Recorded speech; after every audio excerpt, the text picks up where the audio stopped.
کیا ہزاروں ہرن شیروں کا شکار نہیں ہو رہے؟ نیشنل جغرافی کے اوپر وہ منظر دیکھا نہیں جاتا جب 8-10 شیر ایک بڑے بھینسے کے اوپر سوار ہو کے اسے چیر پھاڑ کے رکھ دیتے ہیں. تو یہ تو پریکٹیکلی ہو رہا ہے. اگر اللہ یا گاڈ از آل لونگ ہے تو پھر یہ کیوں ہو رہا ہے؟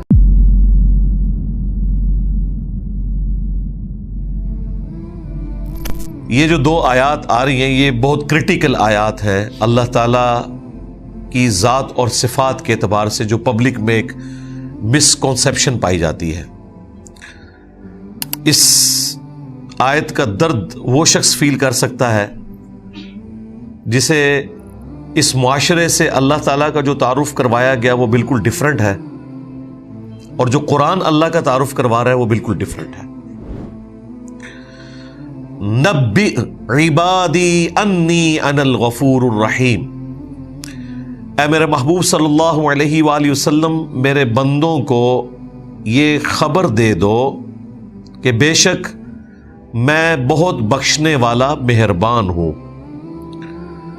وَأَنَّ عَذَابِي هُوَ الْعَذَابُ الْأَلِيمُ. اور یہ بھی ساتھ بتا دو کہ جو میرا عذاب ہے وہ بھی انتہائی دردناک ہے. ہمارے معاشرے میں جو ایک پبلک میں کانسیپٹ پایا جاتا ہے نا، وہ جسٹ لائک ایسے ہے کہ اللہ تعالیٰ کوئی بوڑھی نانی اماں ہے جس نے بس یہ کھیل کود کے لیے مخلوقات کو پیدا کیا ہے. At the end of the day اس نے سب کو معافی کر دینا ہے. دیکھیں جی، ماں اپنے بچوں کو آگ میں نہیں جلا سکتی، اللہ تعالیٰ کس طرح اپنے بندوں کو آگ میں جلائے گا. آن دا فیس آف آرگومنٹ یہ باتیں ایک عام آدمی کو بڑی اپیل کرتی ہیں کہ واقعی جی جتنا بھی نافرمان کوئی بچہ ہو، ماں کبھی بھی اسے آگ میں نہیں پھینکتی. لیکن وہ یہ بھول جاتے ہیں کہ ماں اپنے احساسات سے، جذبات سے مغلوب ہے. اللہ تعالیٰ کو ماں پر قیاس نہیں کیا جا سکتا کیونکہ اللہ تعالیٰ اپنے جذبات سے مغلوب نہیں ہوتا. اللہ کو تو کوئی پرواہ نہیں ہے، اللہ تو بے پرواہ ہے. اس کے جذبات کیا انسانوں کی طرح ہے کہ وہ مغلوب ہو جائے اپنے جذبات سے؟ بالکل ایسا نہیں ہے. اسی کانسیپٹ کو کرسچنز نے بڑے لیول کے اوپر پروپیگیٹ کیا، اسلام کے خلاف پروپیگنڈا کیا کہ دیکھیں مسلمان ایک جابر اور ظالم قسم کے رب کے ماننے والے ہیں، اور ہمارا جو پروردگار ہے گاڈ از آل لونگ. خدا تو ہے ہی محبت کا نام. ایک جیزس کرائسٹ جو اس کا اپنا بیٹا تھا بقول ان کے، اسے سولی پہ چڑھا کے اس نے ساری انسانیت کے گناہوں کو معاف کر دیا، اس لیے کہ گاڈ آل لونگ ہے. گاڈ تو کسی کو عذاب دے ہی نہیں سکتا، گاڈ کا مطلب ہی محبت کرنا ہے. یہ کانسیپٹ دیتے ہیں، حالانکہ یہ ان لاجیکل ہے. دنیا میں بھی اللہ تعالیٰ نے کئی ایک ایگزامپلز ایسی رکھی ہیں جن کے بعد اس طرح کے احساسات کی بنیاد کے اوپر اللہ تعالیٰ کی ذات اور صفات کی کوئی پکچر ڈرا کرنا وہ بالکل بے وقوفی اور گمراہی پر مبنی ہے. مجھے بتائیے، دنیا میں روزانہ کیا ہزاروں ہرن شیروں کا شکار نہیں ہو رہے؟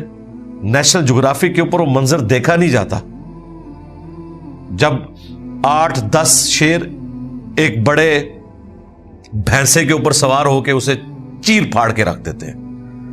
تو یہ تو پریکٹیکلی ہو رہا ہے. اگر اللہ یا گاڈ از آل لونگ ہے تو پھر یہ کیوں ہو رہا ہے؟ ابھی آپ سمندروں کے اندر چلے جائیں تو صرف ایک چھوٹی ویل مچھلی روزانہ کا آلموسٹ 500 kg گوشت کھا جاتی ہے، اور جو بڑی ویل مچھلی ہیں وہ تو آپ چھوڑ دیں گے کتنا کھاتی ہیں. پورے غول چھوٹی چھوٹی معصوم مچھلیوں کے آتے ہیں، وہ ایسے منہ کھولتی ہے سارا کچھ اندر. اسی طریقے سے مگرمچھ ہزاروں، جب یہ بڑے بڑے بھینسے اور بھینسیں جو ایک جنگلی ہیں بھینسیں، یہ جب میٹھے پانیوں کو کراس کرتے ہیں تو مگرمچھ پہلے ہی وہاں پہ دھاگ لگائے بیٹھے ہوتے ہیں، پورے پورے وہ بھینسوں کو اپنے جبڑوں میں لیتے ہیں، چیر پھاڑ کے رکھ دیتے ہیں، کئی گدھوں کو وہ لیتے ہیں، اور پھر وہ آپ نے دیکھا ہے کہ وہ کس طریقے سے وہ مگرمچھ جب اس کو پکڑتا ہے نا، پھر وہ رول کرتا ہے تاکہ اس کی وہ پورا یہ منکا ٹوٹ جائے، ٹکڑے ٹکڑے ہو جائیں، پھر گوشت ایک دوسرے سے چھین کے۔ یہ وہ پریکٹیکل مناظر ہیں جو روزانہ ہزاروں نہیں لاکھوں کی تعداد میں ہو رہے ہیں،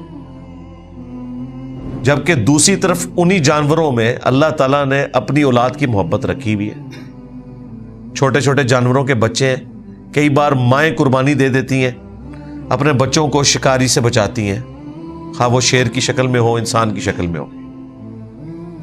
لیکن یہ پریکٹیکلی ہمیں نظر آ رہا ہے کہ سارے کا سارا سسٹم پریکٹیکلی تو اس طرح چل رہا ہے۔ اگر ہم گاڈ از آل لونگ مان لیں تو اس اعتبار سے تو پھر کسی جانور کو دوسرے جانور کو نہیں کھانا چاہیے۔ اور آج تو سائنس نے ہمیں یہ بھی بتا دیا کہ پودوں کے بھی احساسات ہیں۔ جو لوگ کہتے ہیں ہم جی ویجیٹیرین ہیں، ہم کوئی جانور ذبح نہیں کرتے، ان سے پوچھیں کیا پودوں کے اندر زندگی نہیں ہے؟ اب تو باقاعدہ انسٹرومنٹس کے ذریعے انہوں نے یہ بھی ڈیٹیکٹ کیا ہے کہ اگر کوئی میوزک بھی چلایا جائے کسی پودے کے پاس، وہ اسے فیل کرتا ہے، اسے رسپانس کرتا ہے، ان میں بھی زندگی ہے۔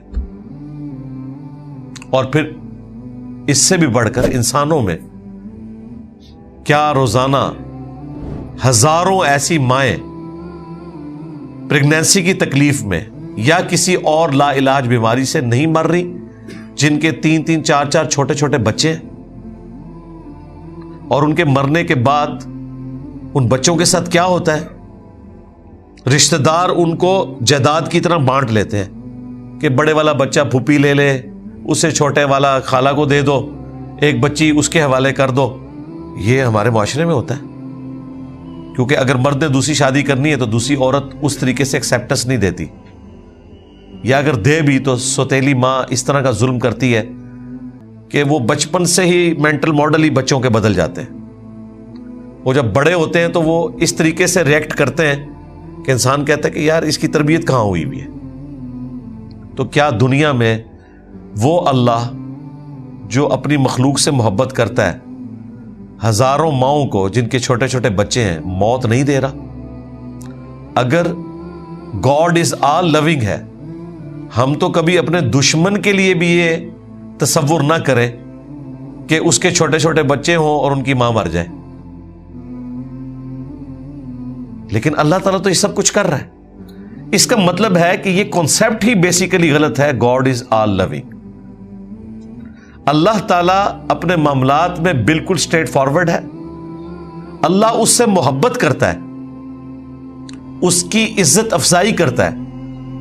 جو وقت کے پیغمبر کی آواز کے اوپر لبیک کہتے ہیں، اللہ کے تابع فرمان ہوتے ہیں، اور جو اللہ کے باغی ہیں نا، ان کے لیے آخرت کا عذاب ہے۔ دنیا میں اللہ نے اپنے نیک بندوں کو کئی تکلیفوں میں ڈالا ہے، تو جو اس کے دشمن ہیں، اب یہ کہنا کہ ابو جہل سے اللہ تعالیٰ 70 ماؤں سے بڑھ کر محبت کرتا ہے، نہیں، وہ تو اللہ کا دشمن ہے، پیغمبر کا دشمن ہے۔ تو یہ اپنا کانسیپٹ کلیئر کریں۔ یہ آیت قرآن کی یہ جو جوڑا ہے، نبی عبادی، میرے بندوں کو خبر دے دو، انی انا الغفور الرحیم، کہ بے شک میں بخشنے والا مہربان تو ہوں، لیکن وَأَنَّ عَذَابِي هُوَ الْعَذَابُ الْأَلِيمُ، جو میرا عذاب ہے وہ بھی انتہائی دردناک ہے۔ ہاں، یہ ذہن میں رکھیے گا۔ باقی جو میں نے مثالیں دی، ان کو آپ اگر آخرت کے ساتھ جوڑ کر دیکھیں گے کہ دنیا کو اللہ نے قانون ابتلا یعنی آزمائش کے اوپر بنایا ہے۔ کسی کو دولت دے کر آزمایا ہے، کسی سے لے کر اسے آزمایا ہے، کسی کو تکلیف میں ڈال کے آزمایا ہے، کسی کو آسائش دے کر آزمایا ہے۔ At the end of the day سارے کے سارے لوگ برابر ہو جائیں گے بھائی، یہ ذہن میں رکھیے گا۔ لوگ کہتے ہیں دنیا میں کئی لوگوں پر ظلم ہوتا ہے اور عدالتیں انصاف نہیں دیتی، تو ان کا کیا قصور تھا؟ بالکل، اگر یہ دنیا یہیں پہ ختم ہو جانی ہے اور آخرت کی زندگی نہیں ہے تو آپ کی بات بالکل درست ہے، یہ ناانصافی کے اوپر ہے۔ لیکن اللہ نے کب یہ دعویٰ کیا ہے کہ دنیا سب کچھ ہے؟ اس کو آخرت کے ساتھ جوڑا ہوا ہے۔ جب آخرت میں بدلہ ملے گا، عمار ابن یاسر کی نگاہوں کے سامنے ایک دن میں ان کی والدہ بھی اور ان کے والد کو بے دردی سے قتل کیا گیا، اور ابو جہل کہ اسی طریقے سے ٹکڑے کیے جاتے حضرت عمار ابن یاسر کے سامنے، تب بھی ان کا غصہ ٹھنڈا ہو سکتا تھا۔ تو دنیا میں تو نہیں ہوا، وہ الگ بات کہ وہ غزوہ بدر میں مارا گیا، لیکن عمار ابن یاسر کو تو بدلہ نہیں ملا اس دنیا میں، لیکن آخرت میں ملے گا۔ آپ اس منظر کو سوچ سکتے ہیں کہ عمار ابن یاسر کو باندھا ہوا ہے اور ان کی والدہ سمیہ کو سامنے دو ٹانگوں سے مختلف اونٹوں کے ساتھ باندھا گیا اور مخالف سمت میں بھگائے گئے اور جسم کے دو ٹکڑے کر دیے۔ میں تو کہتا ہوں کہ یہ تو انسان اپنی قبر تک سین نہیں بھلا سکتا جس کی آنکھوں کے سامنے یہ سین ہو جائے۔ والد کو قتل کر دیا گیا، ایک دن میں ماں باپ چھین لیے، اور اتنا سٹرونگ قبائلی سسٹم میں بانڈ ہوتا تھا، اور بچہ بھی اکلوتا۔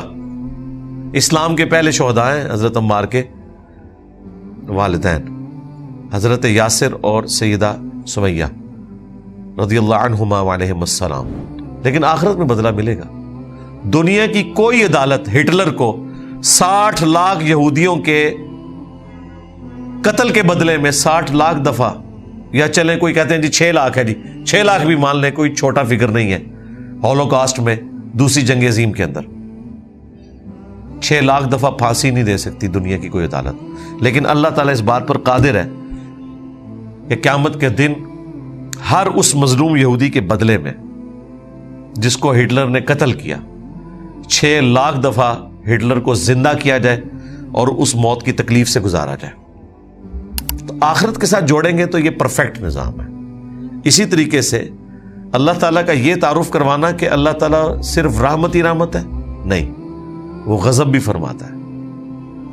اور قرآن پورے کا کانسیپٹ یہ ہے کہ اللہ تعالیٰ رحمت فرماتا ہے اپنے بندوں پر جو اللہ کی طرف رجوع لائیں، یا غلطی ہو جائے تو فوراً توبہ کر لیں۔ پورے قرآن میں جو توبہ کا کانسیپٹ ہے نا، وہ صرف اتنا ہے کہ کوئی بھول کر غلطی کر بیٹھے اور اللہ کی طرف رجوع لے آئے۔ میرا چیلنج ہے قرآن میں مجھے کوئی آیت دکھائیں جس میں آیا ہو کہ خوب بغاوت کرو، انشاءاللہ قیامت والے دن اللہ تعالیٰ معاف کر دے گا۔ قرآن میں تو ایسا کوئی کنسپٹ ہی نہیں۔ قرآن تو کہتا ہے بغاوت ہو ہی نہیں سکتی، اور اگر ہوئی ہے فوراً رجوع لاؤ، اس کے بعد اللہ تعالیٰ کو غفور رحیم پاؤ گے۔ قرآن بیلنس کرتا ہے۔ عام لوگوں سے ہم پوچھتے ہیں نا، لوگ کہتے ہیں جی قرآن تو اللہ کی رحمت ہی رحمت ہے، جی پڑھے ہے جی؟ نہیں جی، میں نے کئی دفعہ یہ واقعہ سنا ہے کہ یہ آلموسٹ کوئی 2010-11 کی بات ہے۔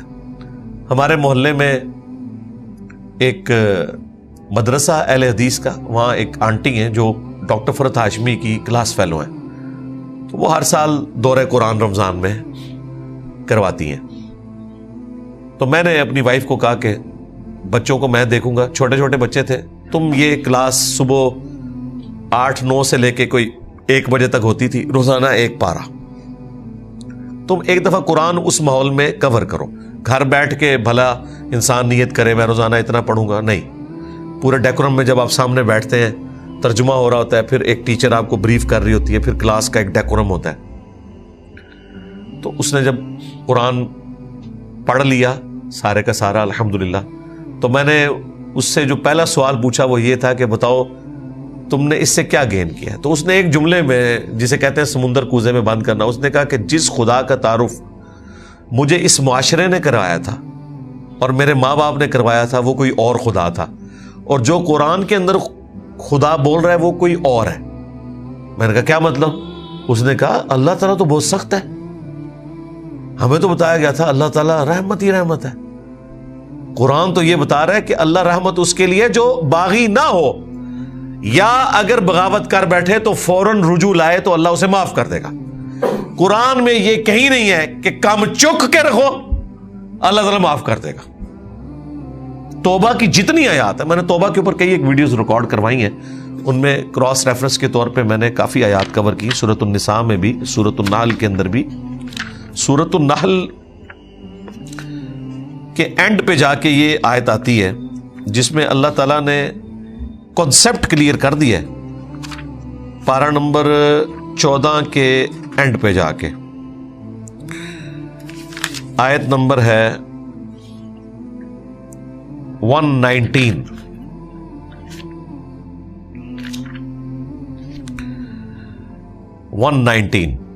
ثم ان ربک للذین عملوا السوء بجہالہ، پھر اس کے بعد بے شک تمہارا رب ان لوگوں کے حق میں جو جہالت میں بھول چوک کر کوئی گناہ کر بیٹھے، ثم تابوا من بعد ذلک، اس کے فوراً بعد توبہ کر لیں، اور صرف توبہ نہیں، وَأَصْلَحُوا، اور اپنی اصلاح کر لیں۔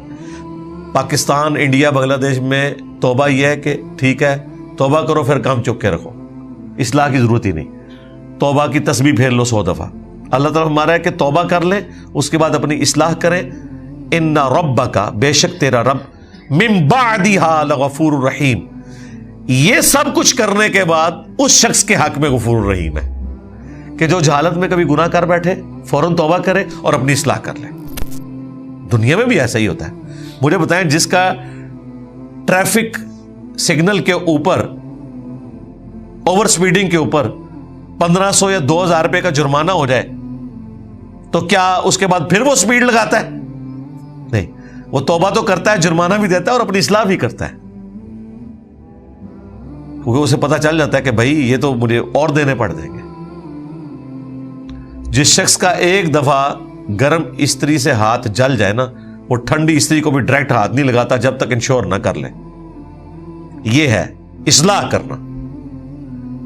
تو یہاں پہ ہمیں خدا کا تعارف یہ کروایا گیا کہ بس ٹھیک ہے، اس نے اینڈ پہ سب کو چھوڑ دیتے نا، یہ تو ہمیں شغل میلہ لگایا ہے، دیکھو جی اللہ نو ساڑیاں نمازاں نہیں چاہیے دیا۔ یار مجھے بتاؤ، قرآن نے کب کہا ہے کہ اللہ کو آپ کی نمازیں چاہیے؟ تو یہ خام خواہ سے خود سے مقدمہ اللہ کے اوپر آپ نے ڈال دیا۔ اللہ تو کہہ رہا ہے تمہیں تمہارے لیے نمازیں چاہیے، اللہ کو تو کوئی حاجت نہیں نمازوں کی، لیکن اس کا یہ مطلب نہیں کہ تم نے بغاوت کی زندگی گزارنی ہے۔ تمہارے لیے تو چاہیے نا، تمہیں اپنے لیے تو چاہیے۔ اللہ کو تو فرق نہیں پڑتا، لیکن تمہیں فرق پڑ جائے گا، تیرا بیڑا ڈوب گیا اگر تو نے وقت پیغمبر کو رسپانس نہ کیا۔ تو اللہ تعالیٰ اپنا تعارف بالکل کلیئر کٹ بتا رہا ہے، بیلنس کر کے، میں بخشنے والا مہربان ہوں لیکن میرا عذاب بھی بہت دردناک ہے۔ مہربان ہوں ان لوگوں کے لیے جو وقت کے پیغمبر کی دعوت کو قبول کریں، غلطی ہو جائے رجوع لائیں، استغفار کریں، اصلاح کر لیں، لیکن جو بغاوت کے اوپر اترے ہوئے ان کے لیے پھر میرا عذاب بھی دردناک ہے، اس پہ زیرو ٹالرنس ہے۔ صحیح بخاری میں حدیث ہے، نبی علیہ السلام ایک چوراہے سے گزرے، کچھ اصحاب آپس میں مزاح کر رہے تھے اور ہنس رہے تھے، آپ کھڑے ہو گئے، آپ نے ان کی طرف دیکھ کے فرمایا جو کچھ میں جانتا ہوں نا، اگر تم جانتے ہوتے بہت کم ہنسا کرتے، زیادہ رویا کرتے۔ نبی علیہ السلام کو تو پتا تھا کہ آندہ کیا ہونے والا ہے انسان کے ساتھ، اگر اسے آخرت کی فکر ہے، اگر اسے آخرت کی کوئی فکر نہیں، ٹھیک ہے، پھر عقل نہ ہوئے تھے موجہ ہی موجہ، عقل ہوئے تھے سوچے ہی سوچا۔ جسے پتہ ہے نا اس کے ساتھ کیا ہونے والا ہے، تو وہ پھر اس طرح جانوروں والی زندگی بغاوت کے اوپر مبنی نہیں گزار سکتا۔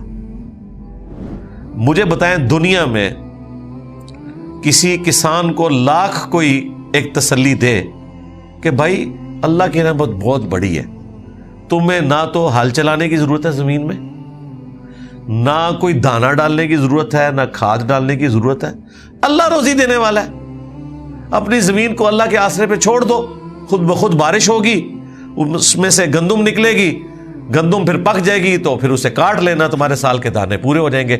اگر کوئی کعبے کی چھت کے اوپر کھڑا ہو کے بھی امام کعبہ بھی کسی کسان کو یہ سمجھائے، وہ کہے گا جناب امام کعبہ صاحب جاؤ اپنا کام کرو، کوئی گل کرنے لی کرو۔ اچھا دنیا میں ہم کتنے سمجھدار ہیں، کسی شخص کا مرتبہ، کسی شخص کا رعب ہمیں کبھی اس بات پہ قائل نہیں کرے گا کہ ایسا ہوتا ہے، کیونکہ ہمیں پتہ ہے بھی میری دنیا کا نقصان ہو رہا ہے، اور جہاں آخرت کا نقصان ہو رہا ہے وہاں بھلے آپ کو ہزاروں لوگ بتائیں کہ بھائی اس طرح نہیں ہے، اللہ تعالیٰ نے پکڑ لینا ہے، وہ آ کہ جی وہ جی میرا اور اللہ کا معاملہ ہے, تو اپنی قبر ہی جانا ہے, میں اپنی قبر ہی جانا ہے. یہ سوال کا جواب دے رہے ہوتے ہیں. اس کا مطلب آپ کو پتا ہے کتنا خطرناک ہے. جو شخص آپ کو آ کے آپ کی آخرت کی فکر دلاتا ہے نا, وہ اللہ کا نمائندہ بن کے آیا ہے, وہ اس کے پیغمبر کا ڈاکیا بن کے آیا ہے. یہ جب آپ کسی انسان کو کہتے ہیں نا کہ جا تو اپنا کام کر, تو نے اپنی قبر میں جانا ہے, میں نے اپنی قبر میں, گویا آپ یہ پیغمبر کو میسج دے رہے ہوتے ہیں کہ آپ کے نمائندے کی مجھے کوئی ضرورت نہیں ہے. یہی وہ لوگ ہیں جو رسول اللہ کے زمانے میں ہوتے ہیں نا, تو انہوں نے ابو جہل بننا تھا, کیونکہ کوئی شخص اپنے مفاد کی خاطر تو آپ کے پاس نہیں آیا. اگر وہ آپ کو کہتا ہے کہ یار 5 وقت کی نماز پڑھو, حلال اور حرام رزق میں فرق کرو, پکڑے جاؤ گے اگر رزق حرام کمایا, نہ تمہاری نمازیں کام آئیں گی, نہ تمہارا کوئی حج کام آئے گا, نہ کوئی اور نیکی کام آئے گی. اور اسی طریقے سے اگر تم نے حقوق العباد تو پورے کیے, بیوی بچوں کے, ماں باپ کے, لیکن اللہ کا حق پورا نہ کیا, تو پیغمبر بھی تمہیں نہیں چھڑوا سکتے. بالکل یہ کلیئر کٹ ہے. وَأَقِيمُوا الصَّلَاةَ وَلَا تَكُونُوا مِنَ الْمُشْرِكِينَ. دیکھنا نماز کو قائم رکھنا, مشرک نہ ہو جانا. قرآن کی آیت ہے اور صحیح مسلم میں حدیث ہے 246, بندے کے کفر اور ایمان, شرک اور اسلام کے درمیان فرق کی نماز ہے. یعنی پاکستان کے شناختی کارڈ میں تو بے نمازی مسلمان ہو سکتا ہے, اللہ کے ہاں وہ مسلمان ہی نہیں ہے. جب مسلمان ہی نہیں ہے تو کون سی شفاعت اور کون سی رحمت, کیونکہ بیسک آپ کے پاس شناختی کارڈ ہی نہیں ہے, نیشنلٹی نہیں ہے. آگے آپ پاکستان میں اگر آپ کا شناختی کارڈ نہیں, آپ کسی بینک میں اکاؤنٹ نہیں کھول سکتے, آپ کوئی ایکٹیویٹی پرفارم ہی نہیں کر سکتے. اب تو ہر چیز آپ کے شناختی کارڈ کے اس نمبر پہ آ گئی ہے. تو اسلام کا شناختی کارڈ ہی اگر ختم ہو گیا, کسی شخص نے خدا کو نان سیریس دیا, تو آگے اس نے کیا کرنا ہے؟ نبی علیہ السلام نے فرمایا اسلام کی بنیاد ہی 5 چیزوں کے اوپر ہے. اللہ اور اس کے رسول کی شہادت دینا پہلے نمبر پہ, دوسرے نمبر پہ 5 وقت کی نماز کو قائم کرنا, پھر زکوٰۃ دینا, اور پھر حج کرنا اگر استطاعت ہو, اور 5ویں نمبر پہ رمضان شریف کے روزے رکھنا. اس کے بغیر تو اسلام ہے ہی نہیں. عمارت ہی, یعنی بنیاد جب اس کے اوپر ہے, جب بنیاد ہی نہیں ہے تو عمارت نیچے آ جائے گی. یہاں لوگ کہتے ہیں خیر ہے, اللہ نے آخر میں بخش ہی دینا ہے, ایک پھیرا ہی لگے گا جی. توبہ توبہ توبہ. سورۃ الفرقان میں اللہ تعالیٰ نے فرمایا کہ جہنم ایک لمحے کے لیے بھی بری جگہ ہے اور ہمیشہ رہنے کے لیے بھی بری جگہ ہے. ہاں, جہنم تو بہت بڑی چیز ہے, والعیاذ باللہ تعالی. اللہم اجرنا من النار. بخاری مسلم میں حدیث ہے کہ جہنم کی آگ دنیا سے 70 گنا تیز ہے. دنیا میں کوئی شخص موم بتی کے فلیم کے اوپر 1 منٹ کے لیے اپنا ہاتھ نہیں رکھ سکتا ایسے, اور یہ شخص کہہ رہا ہے جی ایک پھیرا لگے گا. اور یار جو موم بتی کے اوپر ہاتھ نہ رکھ سکے, اس کا اتنی دیدہ دلیری کے ساتھ کہنا ایک پھیرا لگے گا, ایک پھیرے والی تو بات ہی نہیں بھائی. جب تک سارے گناہوں کا عذاب نہیں کوئی بھگتے گا, وہ کبھی بھی جہنم سے نہیں نکالا جائے گا. نبی علیہ السلام کی بھی جو شفاعت ہے وہ کنسیشن ہوگی, یعنی کسی نے 10,000 سال رہنا ہے تو چلو 1,000 سال اس کا معاف ہو جائے گا. بچنا کسی نے نہیں ہے, سیدھی سی بات ہے. تو یہ بالکل واضح آیات ہیں, اور نبی علیہ السلام کو کہا جا رہا ہے نبی, خبر دے دو. نبی بھی ہوتا ہے جو خبر دینے والا ہوتا ہے. عبادی, میرے بندوں کو, انی انا الغفور الرحیم, کہ بے شک میں بہت بخشنے والا مہربان ہوں, لیکن وان عذابی هو العذاب العلیم, اور بے شک جو میرا عذاب ہے وہ بھی انتہائی دردناک ہے.